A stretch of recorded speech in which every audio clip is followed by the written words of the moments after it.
everyone, I'm here with the ABCs of Witchcraft, which I haven't done in a little bit. I'm still on A. I'm just going to go through, think of all the A words I can, then we'll move on to B.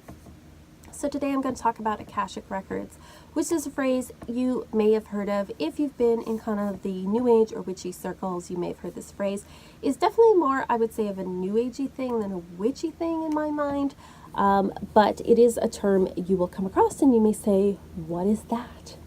Well, the Akashic Records is an idea that there is in, we'll say, the other world, if you want to speak of it that way.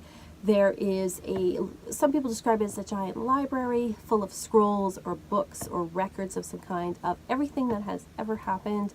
Some people believe that it contains information about your past lives, about this life. Some people believe it contains things like soul contracts.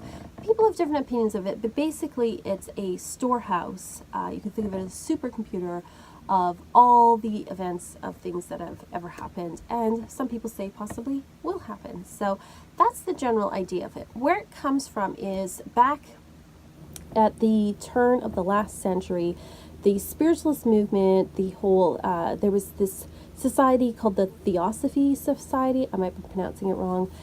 They were kind of, New Agey, spiritual, the founders, I would say, of the modern New Age movement in a lot of ways. Helena Blavatsky, I'm probably pronouncing that wrong, she's very famous. She came up with the word Akashic. She wasn't using it for Akashic Records. She was describing something else, and she took it, it was like a word from, I believe it's something out of Buddhist tradition, which means something completely else. But anyway, she used that word. And then later on, someone else used it to describe this storehouse, this library of information. Edgar Cayce, who was like a big sort of founding father of the modern New Age movement, you could say, he was very good at things like astral travel and being able to intuit things. He would go into trance and he could, travel to other places and describe things, and he was very, very good at this, and he's very famous for it. He was the one that described this library, this Akashic Records, as it became to be called. And so because of that, a lot of people, because Edgar Cayce is so, famous, and he's, he predicted, or he was able to, astral travel to places, he could predict things. They say, well, if he saw this, then it must be real. And a lot of people have used this in meditations and things.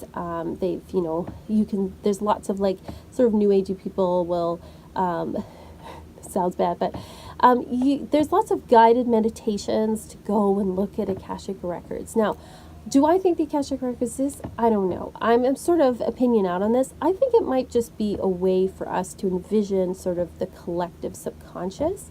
That's what I think. I think it, our minds can only perceive so much, and if we visualize it as a library or a supercomputer, then that's easy for us to understand that.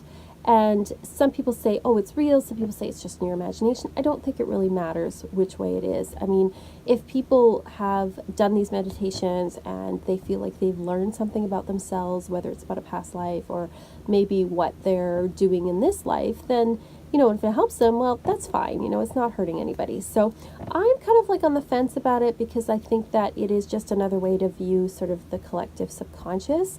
I don't know what I think about things like saying that it contains all the events that ever will happen, because I'm not a fatalist or a determinist. I think that, we have free will, and I don't think everything's set in stone, because then what would be the point, sort of.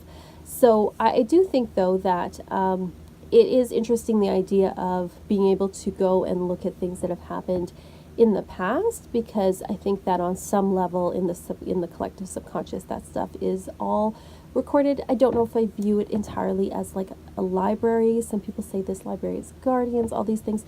If that's the way they envision it, that's fine, and who knows, maybe they're right.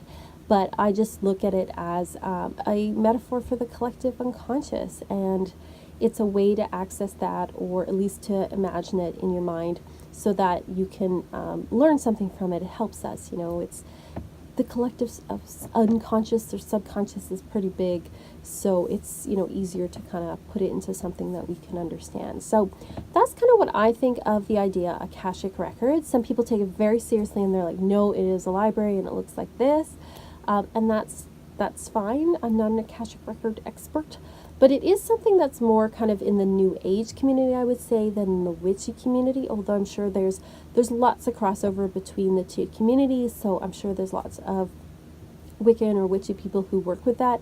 And then there also may be people into the New Age who are like, nah, that's not for me. So let me know what your thoughts are. I'm certainly no expert. I don't have any books to recommend to you because, you know, like I said, it's not really my thing. But let me know what you think. Do you think, first of all, that the Akashic records are real?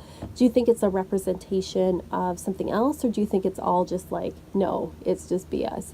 Let me know what you think, what your thoughts are on it. I'd love to know because, again, it's, you know, I'm not an expert. I'm just telling you, here's what I know.